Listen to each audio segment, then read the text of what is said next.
This is Shorts, and I'm going to talk about two very interesting pivot table tricks. Let's go. The first trick is that once you actually create a pivot table, double clicking on any particular number is going to give you the details of that particular number. So if I go on 124,000, I double click on that, I'm going to get to know that which transactions made that 124,000.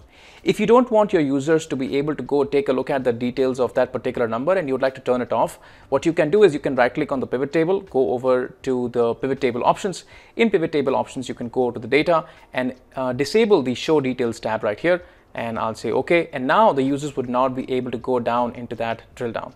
Trick number two is that you can also reposition the labels that you see here right here. So as of now, the order of the months is calendar order, but maybe I'd like to have the fiscal order. I'd like to start with April, go up until March. So I can just start to write the order that I want. April happens to be one of the values right here. I can just simply write April, then May, then June, and July, and so on and so forth, and this entire list is just going to be reordered very quickly.